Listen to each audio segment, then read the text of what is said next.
morning. It is Wednesday, and as we do most Wednesdays, we try to check in with the mayor of the city of Fall River, Mayor Paul Coogan, who joins us again. Mayor, how are you this week? I'm doing okay, Keith. How about you? I am doing well. First thing, you really didn't waste any time in getting papers for nomination to run for a third term as mayor.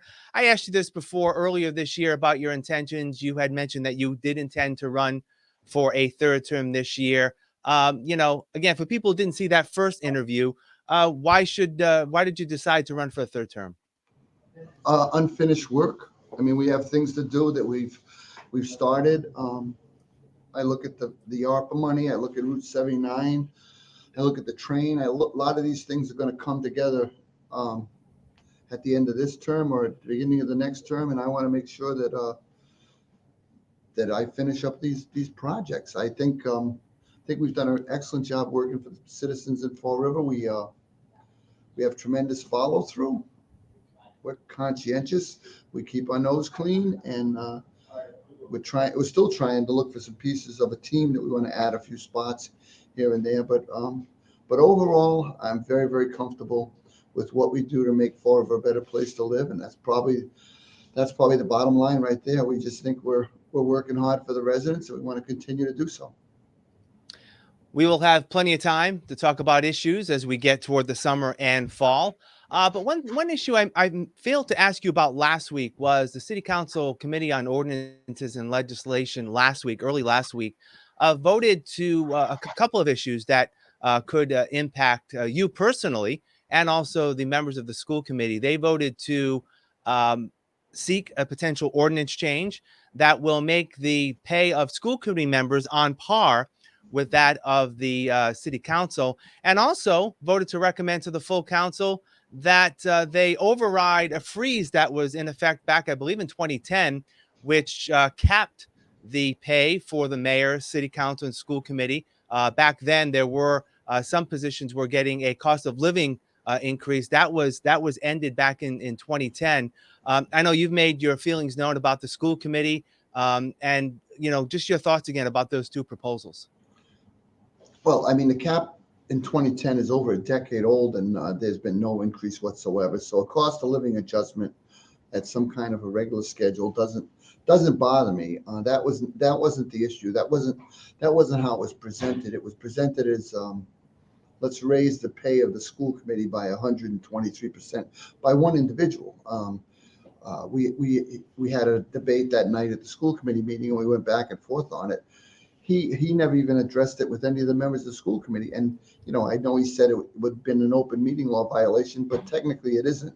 We have no jurisdiction over our pay. That's under the purview of the city council. So, and we wanted to vote that night, but he wasn't comfortable with the vote. So 5 of the 7 sent a letter down to the city council president, Joe Camara, and said, we're not interested in a raise at this time. We're not against a cost of living adjustment across the board for everybody, but that's probably a fairer way to do it. And obviously include the city council, include the school committee, and include the mayor. And just to be clear, but I won't take any increase during this term or next term.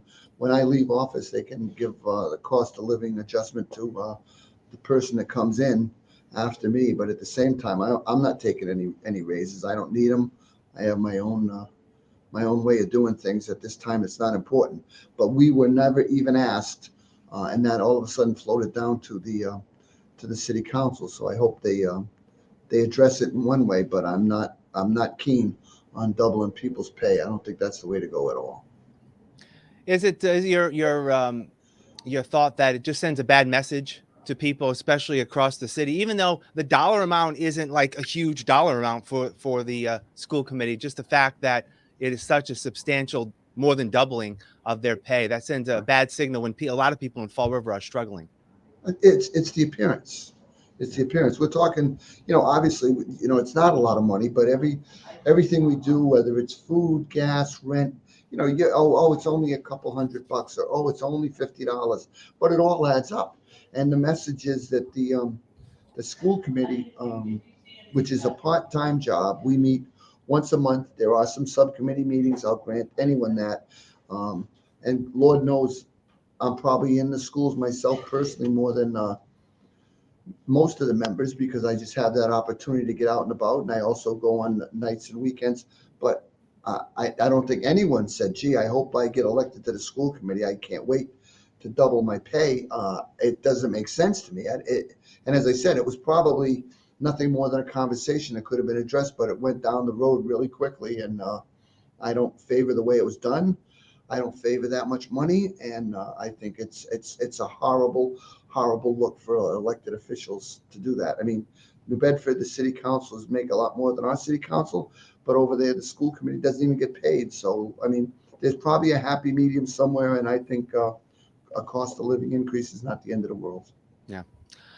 And finally, this week, I guess a lot of people will see this after this takes effect. But later on today, around noontime, you're going to be attending an event by the One South Coast Chamber of Commerce at McGovern's restaurant. It's been an annual tradition. The mayor of Fall River's State of Business address. You provided your State of the City address earlier this year. Now you're going to be speaking to the business community about how you and your administration has helped impact the business. What can people expect to hear today? As with all my speeches, I'm going to be very, very positive on the city of Fall River. We have so many good projects. I mean, drive down along North Duval Street or Duval Street, see 79, the train station, the rehab of buildings across the city, the rehab of homes across the city. I drive around with a keen eye towards looking at how clean are our streets, what do the homes look like, what do the yards look like. There's so many good things going on in the city of Fall River that we want to accentuate those positives. You look at our street sweeping program. I was at the Maplewood or one of the South End, one of the neighborhood meetings the other day, and the woman said, "I saw a street sweeper come down my street the other day." She goes, "I've lived here 45 years. I've never seen a street sweeper on this street." And I said, "That's going to be our goal. We bought 2 additional street sweepers, and we want those things weaving around the city, hitting the bad spots." And it's part of a program we're going to have. We got, as you said, we'll talk about it at one of the other shows. We got a cleanup coming up. We want people to take pride in the city because structurally, there's a bunch of there's 4 schools being rehabbed, 4 old schools being rehabbed. We still have a number of mills that we're going to tackle. There's a lot going on in the city, and a lot of it's positive. With that being said, though, I'm not blind to some of the realities of life in a gateway city. We have issues we have to work through, whether it's homelessness, crime, school scores, attendance. These are all things that take work every day, and we're going to stay on them. But at the same time, there are many, many positives in Fall River, and I just will not accentuate the negative. Yeah. All right, Mayor Coogan, as always, thank you for your time. We'll touch base again next week. Take care. Okay, Keith, thank you. All right. And thank you for joining us here in FRC Media. Have a great week.